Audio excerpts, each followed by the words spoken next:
सागर भाई, ऐसा क्यों हुआ कि मार्केट में ब्रांडेड पीसी आते ही नहीं है और जो ब्रांडेड पीसी आया करते थे वो मार्केट में अब कभी नजर ही नहीं आते।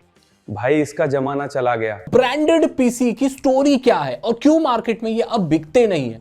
मैं आपको बता दूं कि ब्रांडेड पीसी बहुत ज्यादा बिका करते थे। लेनोवो, डेल, एचपी, इन कंपनी के कंप्यूटर्स आया करते थे जो कि प्री बिल्ट होते थे, एकदम पैक एक डब्बे में आया करते थे।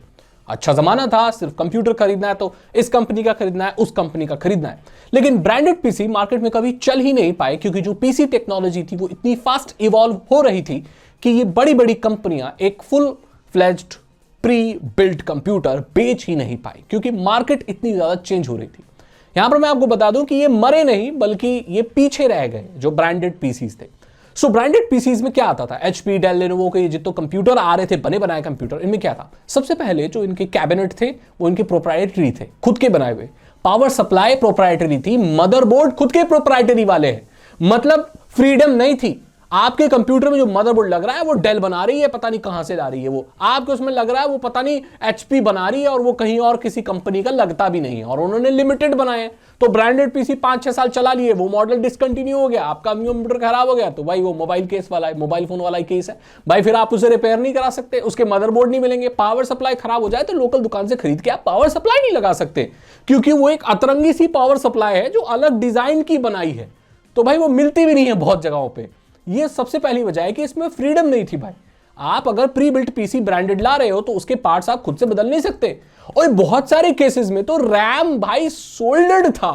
सोच रहे हो कंप्यूटर में रैम सोल्डर्ड है, आप बदल नहीं सकते उसको, स्लॉट नहीं है एक्स्ट्रा भाई। अगर कोई कंप्यूटर आप 4 GB का खरीद रहे हो, मेरे चाचा ने खरीदा था एक डेल का कंप्यूटर, अबे 4 GB रैम था उसमें, एक ही स्लॉट था उसमें, और मैंने पढ़ा उसके मैनुअल में रैम 4 GB लगता है, आप अपग्रेड नहीं कर सकते उसमें।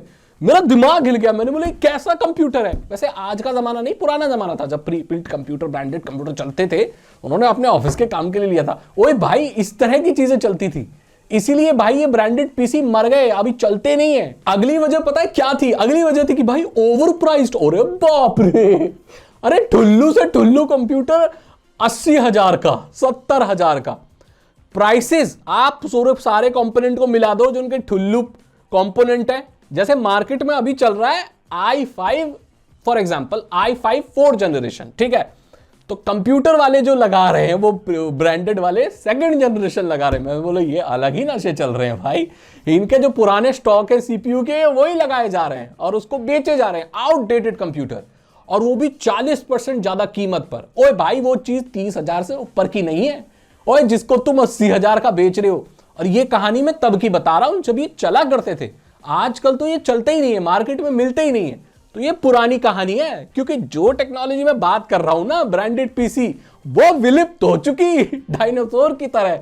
लेकिन जैसे इन लोगों ने हमारी जनरेशन को लूटा है वो मैं बता रहा हूं। सो भाई सारी चीजें आउटडेटेड, हार्ड डिस्क लगी हुई है, एसएसडी का तो कोई नाम ही नहीं है, रैम सोल्डर्ड किए हुए हैं, मदरबोर्ड एकदम ठुल्लू है, कूलिंग के नाम पे कुछ भी नहीं है। और क्या होता था कूलिंग के नाम पे? और क्या होता था कूलिंग के नाम पे? स्टॉक कूलर होता था इतना बड़ा।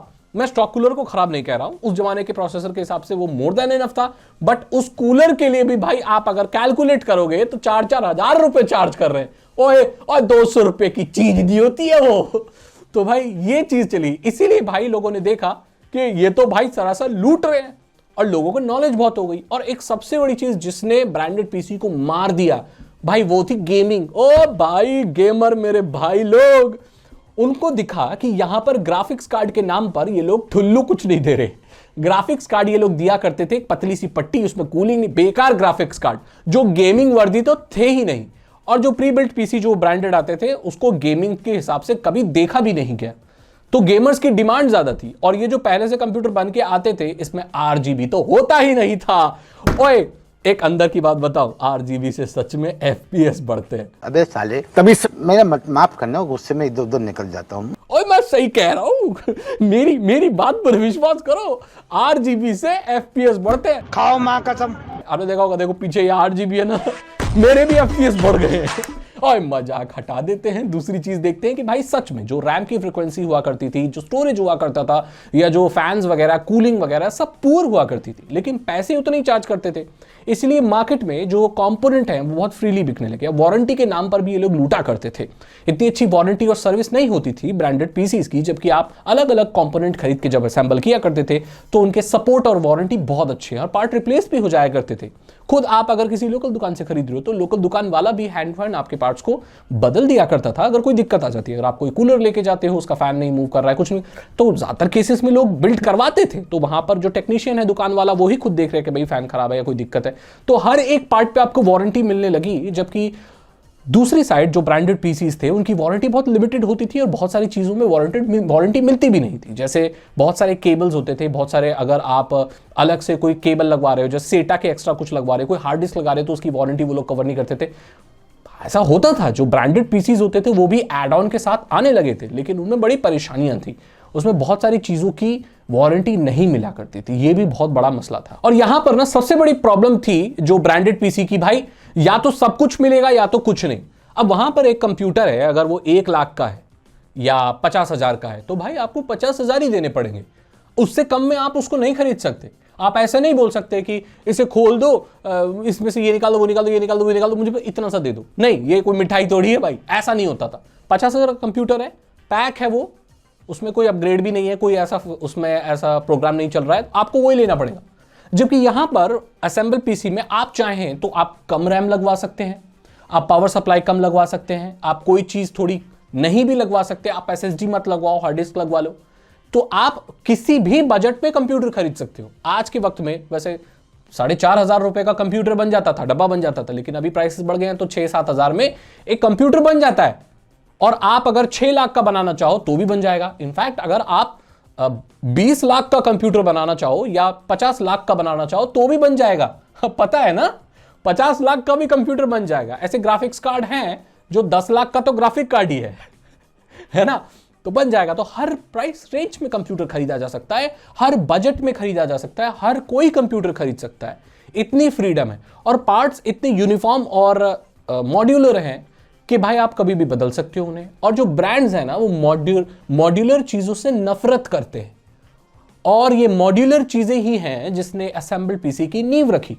क्योंकि आप अगर कोई पावर सप्लाई लेके आ रहे हो तो आप इंस्टेंटली किसी और ब्रांड का पावर सप्लाई उसमें लगा सकते हो, वो तो एक ही जैसे दिखते हैं, उसमें सारे ATX कनेक्टर, सारे जो भी पावर है वो सब एक जैसी है। आपको बस ब्रांड डिसाइड करना है, सबके डिजाइन सेम है, तो वो ज्यादातर कैबिनेट्स में लग जाते हैं। जो कैबिनेट्स आ रहे हैं वो भी बहुत सुंदर आ रहे हैं, अलग अलग फॉर्म फैक्टर के पास साथ आ रहे हैं।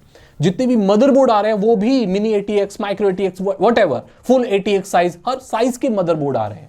मदरबोर्ड ऐसे आ रहे हैं जो अलग अलग प्रोसेसर्स को सपोर्ट करते हैं, उसमें एक्स्ट्रा रैम के स्लॉट्स मिलते हैं, आप उसमें बहुत ही फ्लेक्सिबल चीजें, आप उसमें चाहे सेटा कनेक्ट कर लो अपनी हार्ड डिस्क या SSD, या आप NVMe लगा लो, M.2 स्लॉट मिल रहे हैं, कमाल के PCI स्लॉट बहुत एक्स्ट्रा मिल रहे हैं। जो सर्वर वाले कंप्यूटर में 2-2 प्रोसेसर लग रहे हैं। सो फ्लेक्सिबिलिटी मैटर करती है ना, आप कुछ भी बना सकते हो। ये जो फ्रीडम है ना कंप्यूटर बनाने की, तो ये बहुत मजेदार है। और इसीलिए जो ब्रांडेड कंप्यूटर है ना वो चल नहीं पाए मार्केट में। इन्होंने लूटा, पुरानी टेक्नोलॉजी दी, सर्विस अच्छी नहीं दी, हर चीज में ये लोग पीछे थे। और एक वजह ये भी है कि जो OEM थे ना, ओरिजिनल इक्विपमेंट मैन्युफैक्चरर्स, जो ये डेल, लेनोवो ये थे, इन्होंने जानबूझकर अपने कंप्यूटर में ज्यादा मुनाफा कमाने के लिए सबसे सस्ते क्वालिटी के रैम, सबसे सस्ती क्वालिटी की हार्ड डिस्क, ये सब चीजें लगानी शुरू कर दी। क्योंकि ज्यादातर लोग, जो लोग ब्रांडेड कंप्यूटर खरीदा करते थे, वो उसको खोलकर कभी ये नहीं देखा करते थे कि इसमें पार्ट कौन से लग रहे हैं। उनको ये लगता था ये चल रहा है तो चल रहा है, तो वहां पर सबसे सस्ती चीजें लगाई जाती थी, जो पेपर में जो उनके स्पेक्स होते थे वो ऐसा परफॉर्म नहीं करती थी। और ये भी वजह है कि लोगों को धीरे धीरे ये चीज समझ आने लगी और उन्होंने ब्रांडेड कंप्यूटर्स खरीदना बंद कर दिया। और यहां पर जो ब्रांडेड कंप्यूटर है ना, उनकी जगह अब लैपटॉप में ले ली है। तो जो लैपटॉप्स हैं वो ब्रांडेड ही आते हैं, उन्हें आप असेंबल नहीं कर सकते, आपको पता होगा ना। अपग्रेडेबिलिटी की तो इश्यूज उसमें भी रहते हैं और उसमें काफी मांग रहती है कि भाई रैम के एक्स्ट्रा स्लॉट्स होने चाहिए, मैं हर बार यही बोलता हूं। सो जो ब्रांडेड पीसी की जगह अब लैपटॉप में ले लिए, और जो कंप्यूटर्स मेन स्ट्रीम है वो असेंबल्ड ही चलते हैं। 98% या 90% मैं कहूंगा असेंबल्ड पीसी ही बिकते हैं, चलते हैं, लोग अपने हिसाब से बनाते हैं। अभी भी आपको जो ब्रांडेड पीसी है वो मार्केट में मिलेंगे, लेकिन वो ज्यादातर रिफर्बिश्ड मिलेंगे, क्योंकि जो बड़ी बड़ी कंपनियों ने अपने कॉर्पोरेट के लिए खरीद लिए थे वो खरीद लिए थे, अब वो पुराने हो गए, रिटायर हो गए, क्योंकि ऑफिस के लिए वो असेंबल वाले लोग नॉर्मल यूज नहीं करते, वो ब्रांडेड एक साथ कॉन्ट्रैक्ट होता है, वो मंगाते हैं जो भी है, और वो बिक जाते हैं तो बिकते हैं, लेकिन भाई उनका कुछ खराब हो जाए तो बहुत मुश्किल से ही रिप्लेस और हो पाता है, बड़ी दिक्कत आती है। तो यहाँ पर मैंने आपको बताया कि कैसे मार्केट में ब्रांडेड पीसी का पतन हुआ और ब्रांडेड पीसी अब क्यों नहीं बिकते, यही वजह है। अगर आपको वीडियो अच्छी लगी तो लाइक करें, दोस्तों के साथ शेयर करें। मैं तो आपसे अगली वीडियो में चैनल को सब्सक्राइब करें। Thank you so much and good.